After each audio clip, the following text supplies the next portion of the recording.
કેમ છો વિદ્યાર્થી મિત્રો? ધોરણ 10 વિજ્ઞાનમાં પ્રથમ પ્રકરણમાં ભાગ 1 અને 2માં આપણે કેટલીક વાત કરી.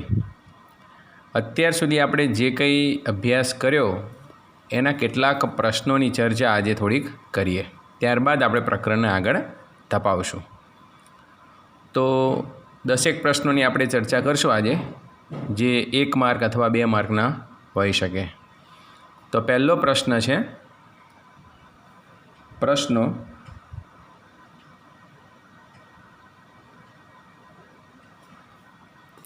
પહેલો પ્રશ્ન,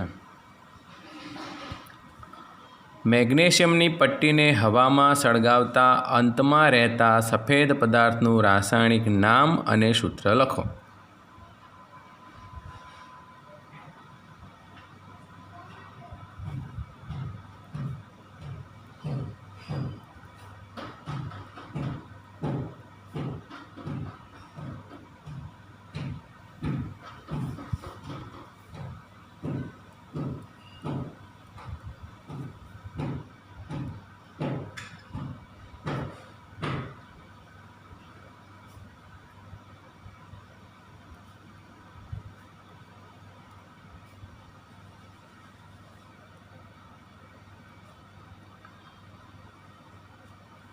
ચલો, આ પ્રશ્નને આપણે હવે વિચારીએ. તો આપણે સમજ્યા કે મેગ્નેશિયમની પટ્ટીને હવામાં સળગાવતા મેગ્નેશિયમ ધાતુ હવામાંના ઓક્સિજન સાથે પ્રક્રિયા કરી મેગ્નેશિયમ ઓક્સાઇડ નામનો સફેદ પદાર્થ બનાવે. તો પદાર્થનું નામ શું થયું ભાઈ? પદાર્થનું નામ તો કે ભાઈ મેગ્નેશિયમ ઓક્સાઇડ. કેવા રંગનો? સફેદ. પ્રશ્નમાં આપણને એનો રંગ કહી દીધો છે. ઘણા શિક્ષક પૂછે પણ ખરા. અને એનું સૂત્ર, તો સૂત્ર છે MgO. ચલો, અહીંયા આપણો આ પહેલો પ્રશ્ન પૂરો થયો. હવે આપણે બીજા પ્રશ્ન તરફ જઈએ. બીજો પ્રશ્ન છે, લેડ નાઇટ્રેટનો રંગ જણાવો. લેડ નાઇટ્રેટનો રંગ જણાવો. તો વિદ્યાર્થી મિત્રો, લેડ નાઇટ્રેટનો રંગ સફેદ છે.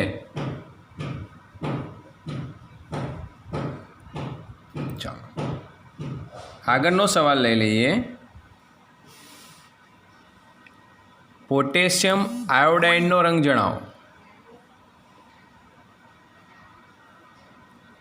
પોટેશિયમ આયોડાઇડનો રંગ જણાવો. તો પણ એ સફેદ. આપણે જે પ્રવૃત્તિ જોઈ હતી કે લેડ નાઇટ્રેટના દ્રાવણમાં પોટેશિયમ આયોડાઇડનું દ્રાવણ ઉમેરવામાં આવે તો બંને રંગહીન દ્રાવણો છે અને બંને વચ્ચે પ્રક્રિયા થઈ અને લેડ આયોડાઇડ બને. અને આ લેડ આયોડાઇડ છે એનો રંગ પીળો છે. આગળનો સવાલ છે, લેડ આયોડાઇડનું સૂત્ર લખો. લેડ આયોડાઇડનું સૂત્ર લખો. તો લેડ એટલે Pb, આયોડિન માટે I, એટલે કે PbI2. આગળનો સવાલ હમણાં જ વાત થઈ એ પ્રમાણે, લેડ આયોડાઇડનો રંગ જણાવો. લેડ આયોડાઇડનો રંગ જણાવો. તો કે ભાઈ પીળો. આગળનો સવાલ, આગળની જે પ્રવૃત્તિ હતી આપણે એમાં જો ઝીંકની એસિડ સાથેની પ્રક્રિયાની વાત હતી, તો એના આધારે એક સવાલ બનાવીએ કે ઝીંક ધાતુની એસિડ સાથેની પ્રક્રિયાથી કયો વાયુ ઉત્પન્ન થાય છે?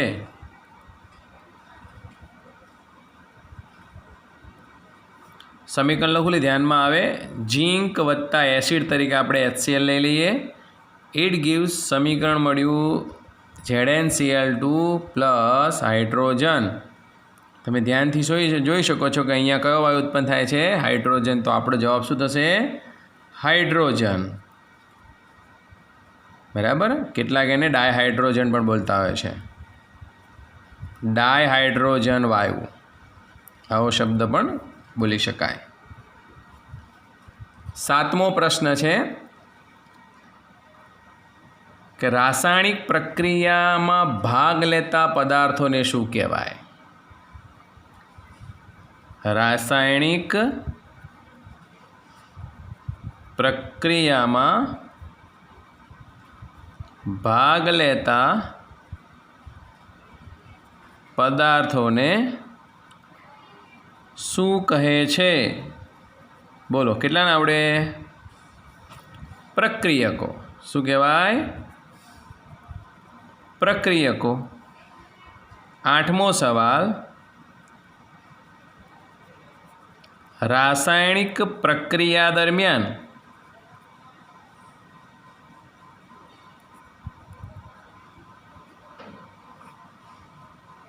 ઉત્પન્ન થતા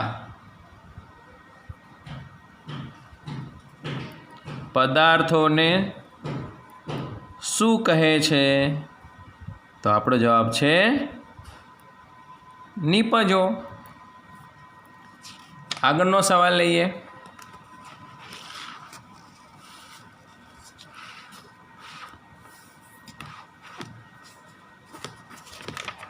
નવમો સવાલ કે રાસાયણિક પ્રક્રિયા દરમિયાન કેવા કેવા પ્રકારના ફેરફાર જોવા મળે? રાસાયણિક પ્રક્રિયા દરમિયાન કેવા કેવા ફેરફાર જોવા મળે? તો આ પણ પ્રશ્ન 2 માર્કમાં પૂછાઈ શકે. 1, રંગમાં ફેરફાર થાય. 2, પદાર્થની અવસ્થામાં ફેરફાર થાય.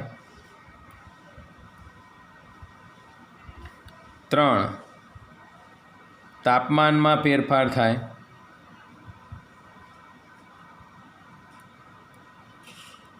અને નવા પદાર્થોનું નિર્માણ થાય. તો આ રીતે પણ તમે એનો આન્સર આપી શકો છો.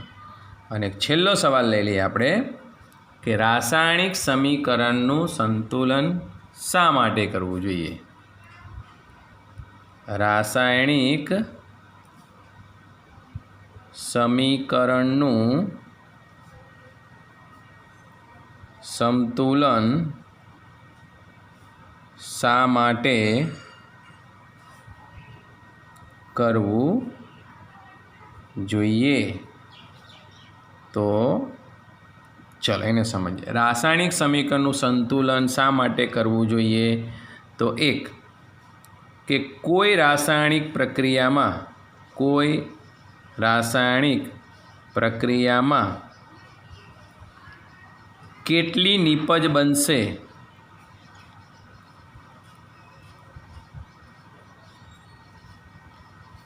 કેટલા પ્રમાણમાં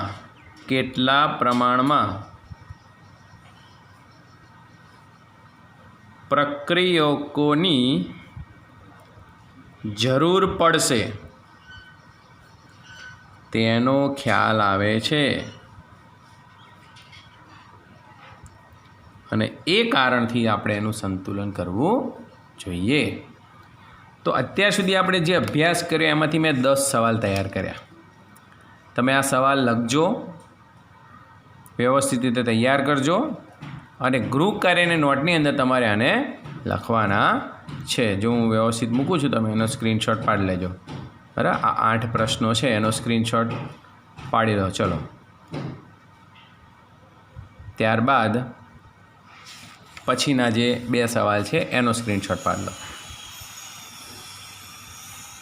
ઓકે, સારું. હવે થોડીક ધોરણ 9ની વાત કરી લઈએ. ધોરણ 9માં આપણે રાસાયણિક સૂત્રો બનાવતા શીખ્યા હતા. અહીંયા હું તમને કેટલાક રાસાયણિક સૂત્રો બનાવતા શીખવું, કારણ કે હવે પછીનો જે પોર્શન ભણવાનો છે એની અંદર જો રાસાયણિક સૂત્રો તમને નહીં આવડે ને તો આગળ તમારી ગાડી ચાલવાની નથી. એટલે આપણે એનો બેઝિક કોન્સેપ્ટ શીખીએ અને આ પ્રકરણમાં આવતા જેટલા પણ સૂત્રો છે ને એની એક યાદી બનાવી દેવાની, એને 2-3 વખત લખવાના, એટલે આપણા મગજની અંદર એ ચોક્કસ રીતે ફિટ થઈ જાય. અત્યારે એનું જે બેઝિક છે હું તમને સમજાવું છું. દાખલા તરીકે મારે સૂત્ર લખવું છે કેલ્શિયમ કાર્બોનેટ, સમજો બરાબર, calcium carbonate, magnesium oxide,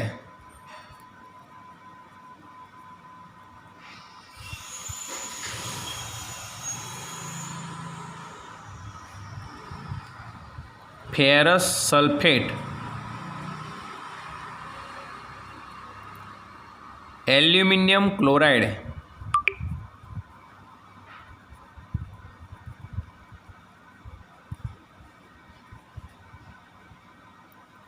calcium phosphate. કેટલાક સમજવા માટે આટલા મેં ઉદાહરણ લીધા. તો જો મારે કેલ્શિયમ કાર્બોનેટનું સૂત્ર લખવું હોય તો એક તો મને કેલ્શિયમની સંજ્ઞા અને એનો વીજભાર ખબર હોવી જોઈએ, અને કાર્બોનેટનું મને સૂત્ર ખબર હોવી જોઈએ. કાર્બોનેટ એક સમૂહ છે. તો જો મને આ બે વસ્તુ ખબર હોય તો હું સૂત્ર સરળતાથી બનાવી શકું. એટલે તમારે પહેલું જ કામ એ કરવાનું કે ધોરણ 9ની બુક કાઢવાની અને આ ધોરણ 9ની અંદર ધનાયન, ઋણાયન કે ઋણાયનના જે કે સમૂહો છે એના તમારે સૂત્રો તૈયાર કરી લેવાના. હું કેટલાક આના પછીના ભાગમાં લઉં છું. અત્યારે આ 5ને આપણે સમજીએ. તો કેલ્શિયમ કાર્બોનેટનું સૂત્ર થાય CaCO3. કેવી રીતે બને છે આપણે પછી સમજીએ. હવે જો મારે મેગ્નેશિયમ ઓક્સાઇડનું સૂત્ર લખવું હોય તો મને મેગ્નેશિયમની સંજ્ઞા વીજભાર સાથે ખબર હોવી જોઈએ અને ઓક્સાઇડનું મને સૂત્ર ખબર હોવી જોઈએ. જો આ બંને ખબર હોય તો હું સરળતાથી સૂત્ર બનાવી શકું, MgO. ફેરસ સલ્ફેટ, તો ફેરસ માટેની સંજ્ઞા મને ખબર હોવી જોઈએ અને સલ્ફેટ માટેનું સંજ્ઞા કે સૂત્ર ખબર હોવી જોઈએ, એટલે મને આવડે FeSO4. એલ્યુમિનિયમ ક્લોરાઇડ, તો એ જ પ્રમાણે ફરીથી કહું છું, એલ્યુમિનિયમ અને ક્લોરાઇડ બંનેના સૂત્રો અને આયન વીજભાર ખબર હોવી જોઈએ. અને કેલ્શિયમ ફોસ્ફેટ તો Ca3PO4 ટ્વાઇસ.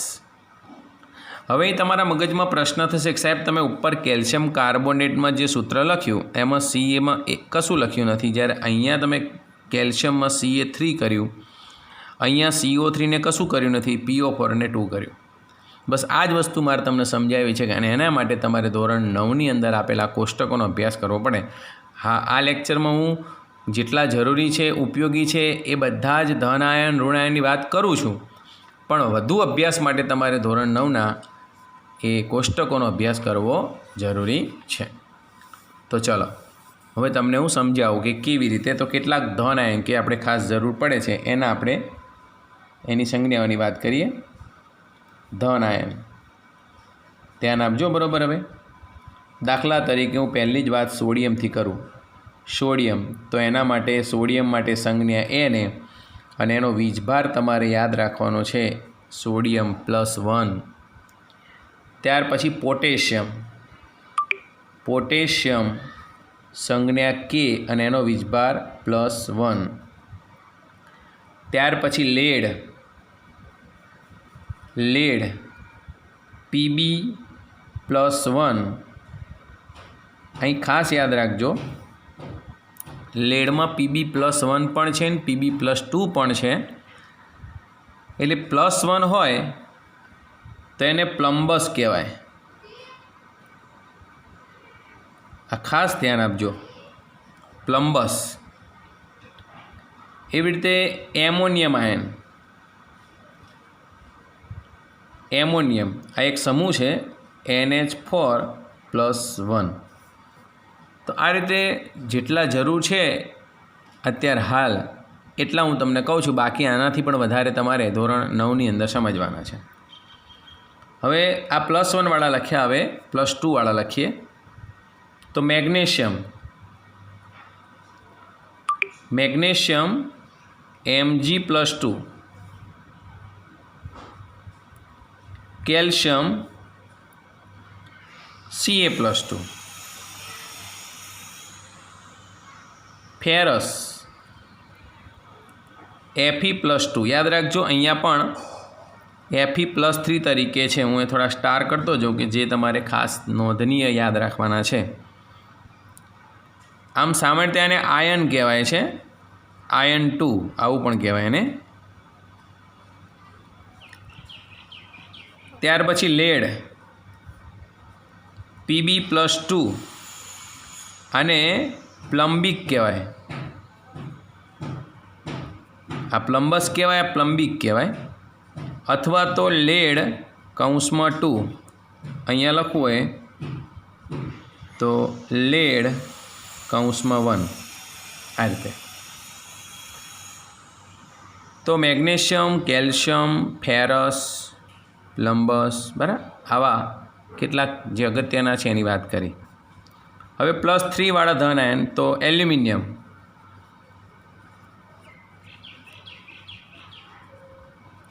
Al+3, અને ફેરિક Fe+3. તો આને આપણે આયન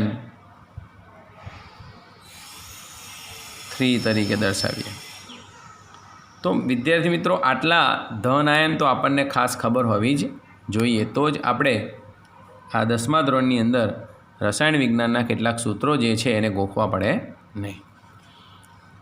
ચલો, આનો સ્ક્રીનશોટ પાડ લો એટલે તમારે એને નોંધ બનાવવામાં સરળતા રહે. ઓકે, હવે આપણે એ પ્રમાણે ઋણ આયનની વાત કરીએ.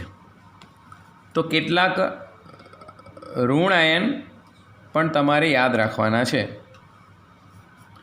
તો દાખલા તરીકે પહેલાંની વાત કરીએ તો ક્લોરિન -1, જેને આપણે ક્લોરાઇડ કહીશું. એવી રીતે ફ્લોરિન -1, તો એને આપણે ફ્લોરાઇડ કહીશું.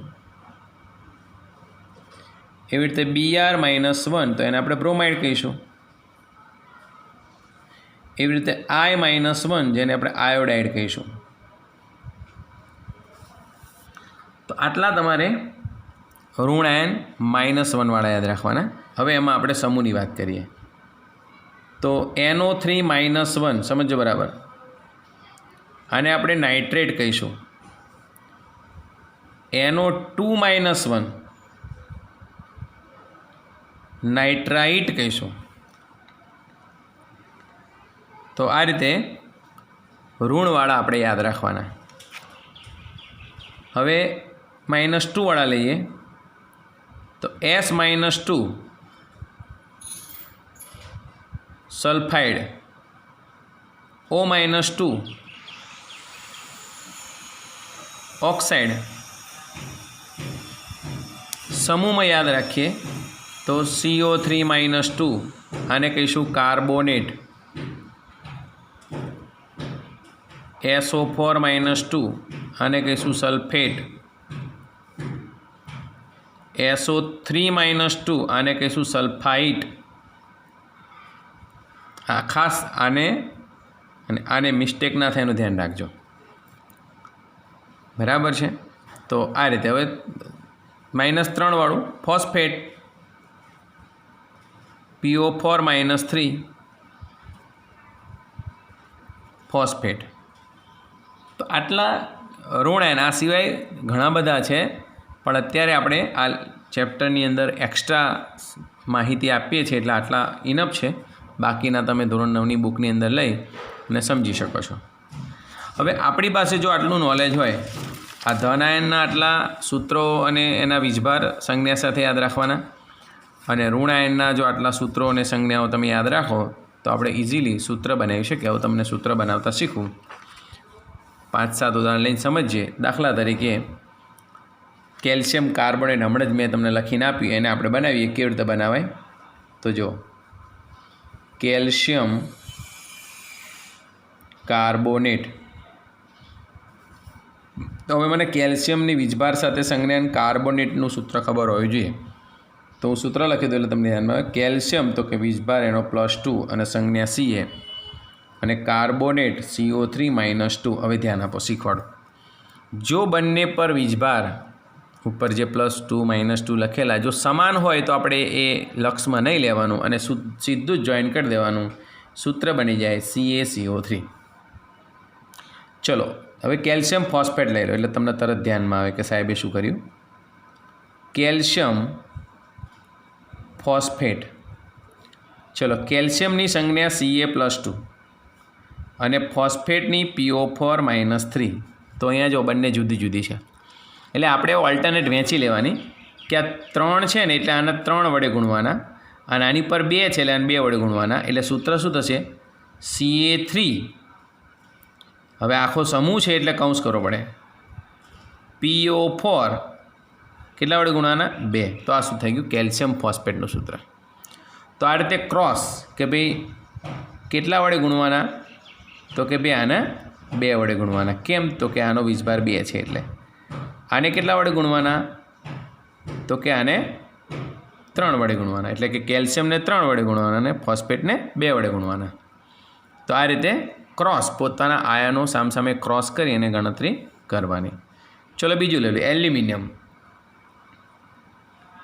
Aluminium chloride.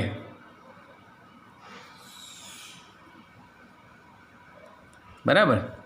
તો એલ્યુમિનિયમની સંજ્ઞા વીજભાર સાથે કે એલ્યુમિનિયમ +3 અને ક્લોરાઇડની -1. તો મેં તમને કીધું ક્રોસ કરવાનું. તો આને કેટલા વડે ગુણવાના? 1 વડે. અને આને કેટલા વડે ગુણવાના? 3 વડે. એટલે સૂત્ર શું તૈયાર થશે? બોલો. Al 1 વડે ગુણ્યો Cl એક જ છે એટલે કૌંસ કરવાની જરૂર નથી. Cl3. તો આ થઈ ગયું એલ્યુમિનિયમ ક્લોરાઇડનું સૂત્ર. ત્યાર પછી એલ્યુમિનિયમ ફોસ્ફેટ લઈ લઈએ. Aluminium phosphate. તો એલ્યુમિનિયમ ફોસ્ફેટ એલ્યુમિનિયમનું +3 અને ફોસ્ફેટ PO4 -3. તો હમણાં મેં કીધું બંને સમાન છે તો કંઈ જ નહીં કરવાનું. AlPO4. ચલો એલ્યુમિનિયમ સલ્ફેટ લઈએ એટલે ધ્યાનમાં આવે તમને. એલ્યુમિનિયમ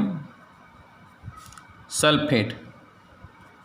તો એલ્યુમિનિયમ ઉપર જ વાત થઈ +3 અને સલ્ફેટ SO4 -2. જો બંને જુદા છે એટલે અહીંનો જે 2 છે એ અહીં આપવાનો અને અહીંનો જે 3 છે એ અહીં આપી દેવાનો. એટલે તમારું સૂત્ર થશે એલ્યુમિનિયમ 2. હવે આખો સમૂહ છે એટલે SO4 કૌંસ કરી અને એની બહાર 3.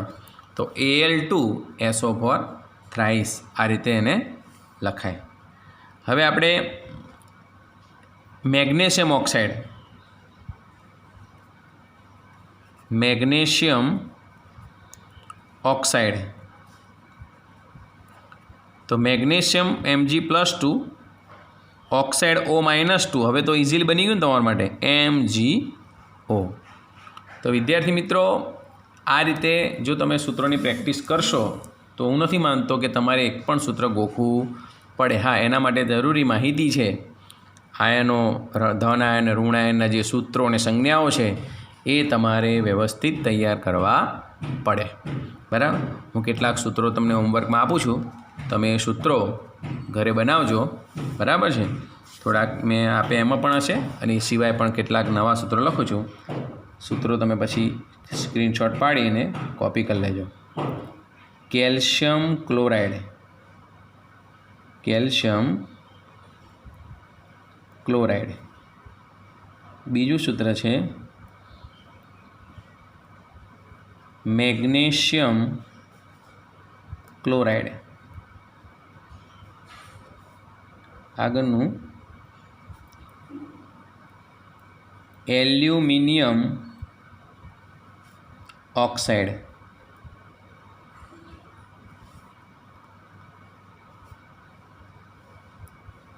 Aluminium sulphate.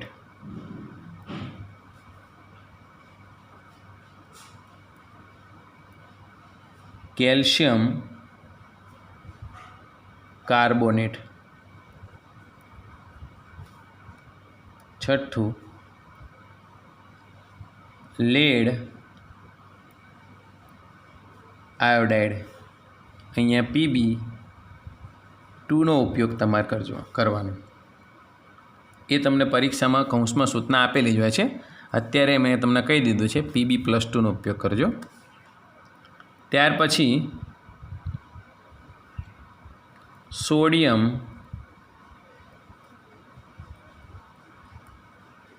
Chloride, sodium carbonate, sodium sulphate અને છેલ્લો સોડિયમ ફોસ્ફેટ. ચલો જો એક લઈ લઈએ, આગળ થોડા લઈ લઈએ. Sodium nitrate,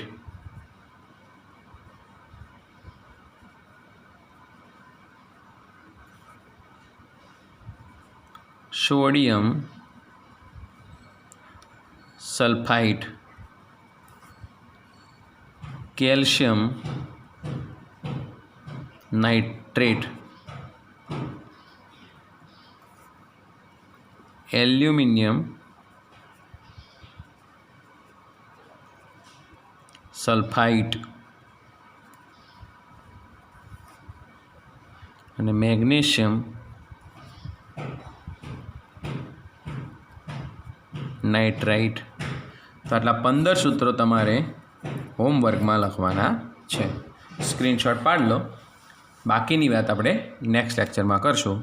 thank you very much.